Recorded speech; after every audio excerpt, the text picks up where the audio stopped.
انسان کی سب سے بڑی کامیابی و اعجاز میرے دوستو یہی ہے کہ فمن زحزح عن النار وادخل الجنہ فقد فاز، جہنم سے بچا کر کے جنت میں داخل کر دیا جائے، حقیقت میں وہی کامیاب انسان ہے، وہی سب سے بڑا کامیاب انسان، فائز المرام انسان ہے کہ جو جہنم سے بچا کر کے جنت میں داخل کر دیا جائے۔ بعض صحابہ کرام کہتے تھے کہ کاش میری نیکیاں اور میری برائیاں برابر ہو جائیں اور اللہ تعالی ہمیں برابر سرابر کر کے معاملہ چھوڑ دے۔ قرآن مجید نے ذکر فرمایا وَسِيقَ الَّذِينَ اتَّقَوْا رَبَّهُمْ إِلَى الْجَنَّةِ زُمَرًا، کہ جن لوگوں نے اپنے رب کا تقوی اختیار کیا وہ جنت کی طرف گروہ در گروہ ہانکے جائیں گے، حَتَّى إِذَا جَاءُوهَا، جب وہ جنت کے دروازے پر پہنچیں گے، وہ فتحت ابوابها، اور اس کا دروازہ کھولا جائے گا ان کے لیے، وقال لهم خزنتها، اور اس کا داروغہ ان سے کہے گا سلام علیکم طبتم فادخلوها خالدین۔ بہت بڑا اعجاز اور بہت بڑا مرتبہ ہوگا دوستو کہ تم پر سلامتی ہو، اللہ کی رحمتیں ہوں تم پر، خوش آمدید ہو، آؤ ہمیشہ کے لیے جنت کے اندر داخل ہو جاؤ۔ سورہ زمر کی 73 نمبر کی آیت۔ اور جنت کا پا لینا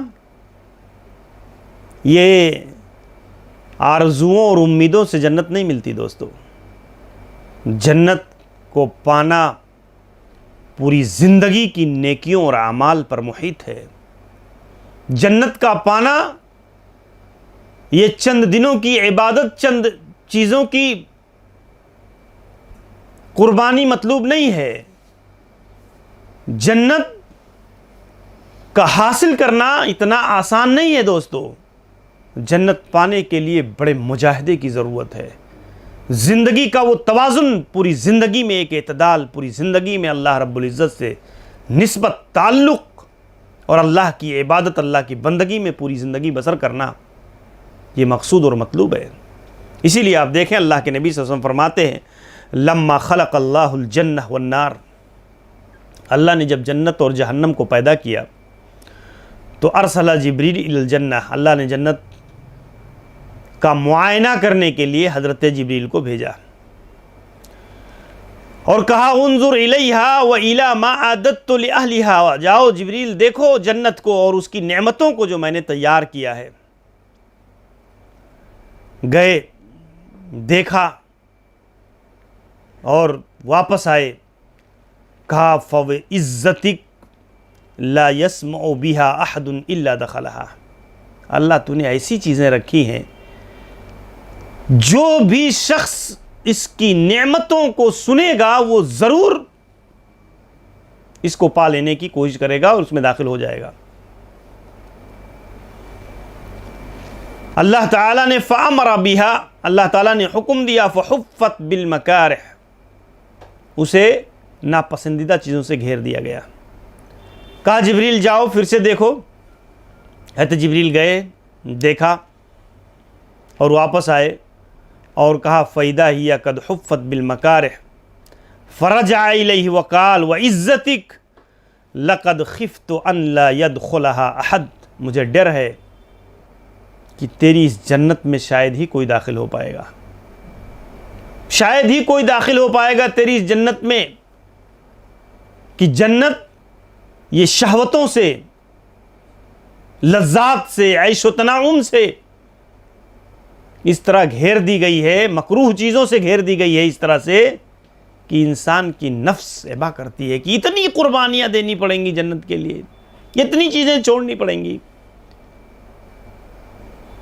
اور اللہ تعالیٰ نے ایسے ہی جہنم کو دیکھ کر کے پیدا کیا اور کہا جاؤ جبریل دیکھو، تو حضرت جبریل گئے جہنم کے دہکتے ہوئے اور اس کی حالات کو دیکھا تو آئے اور کہا اے اللہ جو بھی اس کو سنے گا کوئی بھی اس کے اندر داخل ہونا، کوئی بھی اس کے اندر داخل نہیں ہوگا۔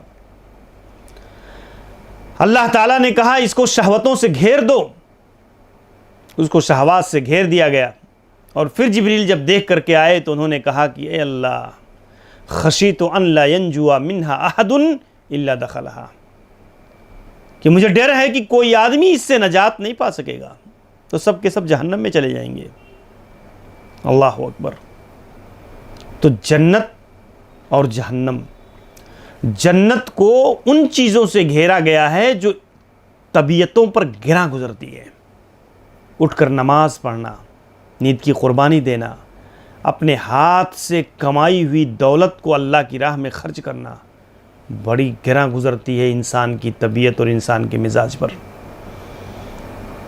اور جنت کا پا لینا یہ قربانیوں کا مطالبہ کرتا ہے. ایسے ہی جہنم. اسی طریقے سے ہم اور آپ دیکھیں کہ جنت ان کے لیے ہے جو اللہ اور اس کے رسول کی اطاعت میں زندگی بسر کرتے ہیں. وَمَن يُطِعِ اللَّهَ وَرَسُولَهُ يُدْخِلْهُ جَنَّاتٍ تَجْرِي مِن تَحْتِهَا الْأَنْهَارُ وَمَن يَتَوَلَّى يُعَذِّبْهُ عَذَابًا أَلِيمًا. اللہ تعالیٰ نے ذکر فرمایا اللہ اور اس کے رسول کی اطاعت جو کرتے ہیں اللہ انہیں ایسی جنت کے اندر داخل کرے گا جس کے نیچے سے نہریں جاری ہوں گی.